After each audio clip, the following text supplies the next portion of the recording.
Hi friends, Assalamu alaikum and welcome back to my channel. I am Sumaya from Sumi's Home Chef. Friends, இன்றைக்கி நம்ம சேனலில் பார்க்க போகிறது homemade fortune cookies. So நமக்கான fortune குக்கீஸை நாமளே பெர்ஃபெக்டாக ரெடி பண்ண போகிறோம்.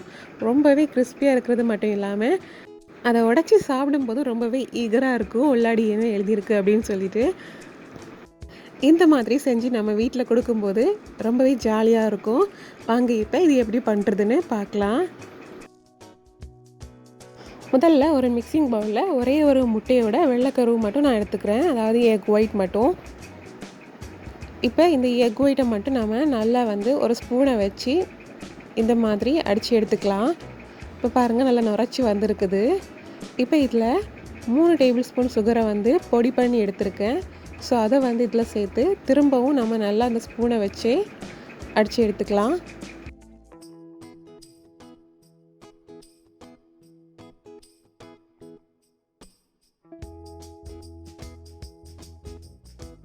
கம்ப்ளீட்டாக மிக்ஸ் பண்ணதுக்கப்புறமா பார்க்குறதுக்கு இந்த மாதிரி இருக்கும். ஸோ இந்த மாதிரி நல்லா மிக்ஸ் பண்ணி எடுத்துக்கோங்க.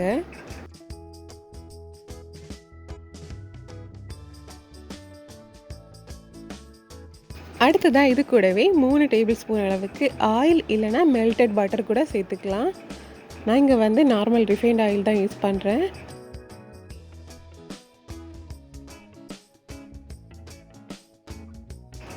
இப்போ திரும்பவும் நம்ம அந்த ஸ்பூனை வச்சு நல்லா மிக்ஸ் பண்ணி விட்டுடலாம். இந்த மாதிரி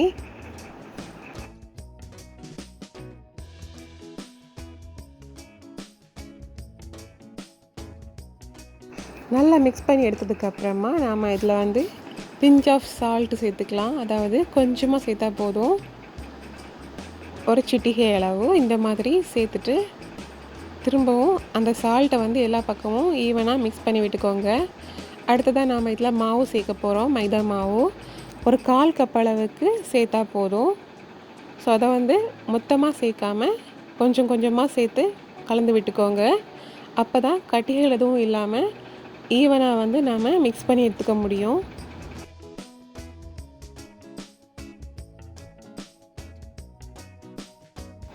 அவ்வளோதான். இப்போ நாம் மொத்தமாக எல்லா மாவையும் சேர்த்து இந்த மாதிரி பேட்டரை ரெடி பண்ணி வச்சாச்சு. ஸோ இதுதான் ஃபைனல் டெக்ஸ்சர். இந்த மாதிரி தான் இருக்கும். இப்போ இதில் ஒரே ஒரு டேபிள் ஸ்பூனை மட்டும் நம்ம தனியாக எடுத்து மாற்றிடலாம் ஒரு சின்ன பவுலில். இது நம்ம தனியாக கலர் மிக்ஸ் பண்ணி எடுக்கிறதுக்காக தான். ஸோ இதில் நான் கொஞ்சமாக ரெட் ஃபுட் கலர் சேர்த்துக்கிறேன். சேர்த்து இதையும் நல்லா மிக்ஸ் பண்ணி தனியாக ஒரு இடத்துல வச்சிடலாம். அடுத்ததாக நாம் பேலன்ஸ் இருக்கக்கூடிய பேட்டரில் கொஞ்சமாக எல்லோ ஃபுட் கலர் சேர்க்குறேன். இது ஆப்ஷனல் தான், அதாவது நீங்கள் இதை ப்ளைனாக கூட கலர் சேர்க்காமல் யூஸ் பண்ணிக்கலாம். அடுத்ததாக நம்ம குக்கீஸ் ஸ்கூலில் வைக்கிறதுக்காக இந்த மாதிரி சின்ன சின்ன பேப்பர்ஸில் உங்களுக்கு விருப்பமானதை எழுதி வச்சுக்கலாம். உங்கள் ஃபேமிலி மெம்பர்ஸ்க்கு என்ன எழுதணும்னு நீங்கள் ஆசைப்படுறீங்களோ அந்த மாதிரி எழுதி வச்சுக்கோங்க. இப்போ செய்ய ஆரம்பிக்கலாம். முதல்ல நாம் எல்லோ கலர் பேட்டர் இருக்குல்ல, அதில் ஒரே ஒரு டீஸ்பூன் அளவுக்கு எடுத்து அதை சூடு பண்ணாத நான்ஸ்டிக் பேனில் விட்டுட்டு இந்த மாதிரி கையால் ரவுண்ட் ஷேப்பில் ஸ்ப்ரெட் பண்ணி விட்டுக்கோங்க. இப்போ நம்ம ரெட் கலர் போர்ஷனை இந்த மாதிரி ஒரு சின்ன கவரில் ஃபில் பண்ணிவிட்டு எட்ஜில் மட்டும் லைட்டாக கட் பண்ணி எடுத்துக்கிறேன். இப்போ அதை வச்சு நம்ம ஹார்ட் ஷேப்பில் அங்கங்கே இந்த மாதிரி போட்டு விட்டுடலாம். ஹார்ட் ஷேப் தான் போடணும்னு இல்லைங்க, நீங்கள் ஸ்மைலி இல்லைனா ஜஸ்ட்டு லைனை க்ராஸ் அந்த மாதிரி போடுறது அந்த மாதிரி கூட பண்ணிக்கலாம். பாருங்கள் எவ்வளோ அழகாக இருக்குன்னு. ஸோ இப்போ ஓரளவுக்கு வெந்ததும் நாம் அதை அப்படியே ஃப்ளிப் பண்ணிடலாம்.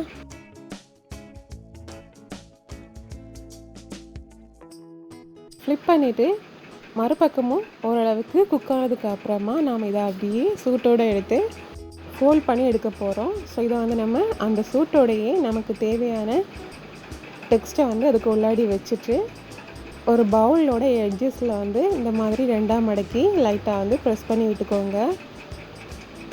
கொஞ்ச நேரம் அதை லைட்டாக இந்த மாதிரி ஹோல்ட் பண்ணிங்கன்னா அது அந்த ஷேப்லேயே அப்படியே செட் ஆகிடும். அவ்வளோதான், சூப்பராக தயாராகிடுச்சு.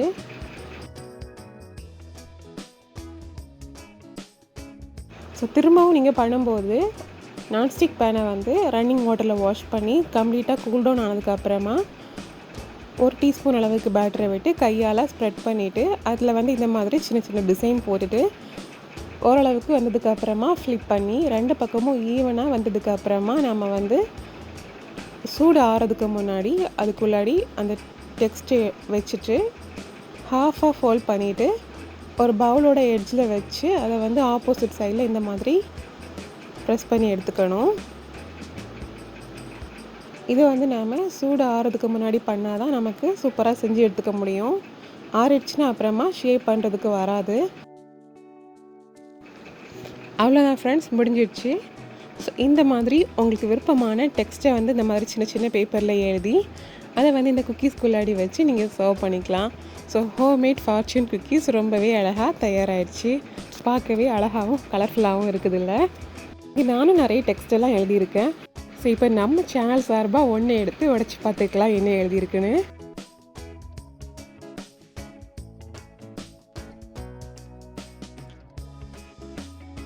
சூப்பராக வந்திருக்குது. ஐ லவ் பேக்கிங் அண்ட் குக்கீஸும் சாப்பிட்றதுக்கு ரொம்பவே கிறிஸ்பியாக டேஸ்டியாக இருக்கும்.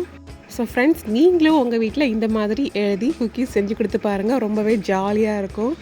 என்ன ஃப்ரெண்ட்ஸ், கண்டிப்பாக உங்கள் எல்லாருக்கும் இந்த வீடியோ பிடிச்சிருக்குன்னு நம்புகிறேன். அப்படி பிடிச்சிருந்துச்சுன்னா வீடியோக்கு மறக்காமல் லைக் போடுங்கள், ஷேர் பண்ணுங்கள், கமெண்ட் பண்ணுங்கள். இன்னும் இன்ட்ரெஸ்டிங்கான ரெசிபீஸ் அண்ட் vlogs பார்க்குறதுக்கு என்னோடய சேனலை மறக்காமல் சப்ஸ்கிரைப் பண்ணிக்கோங்க. இந்த நாள் இனிய நாளாக அமையட்டும். தேங்க்யூ ஸோ மச் ஃபார் வாட்சிங்.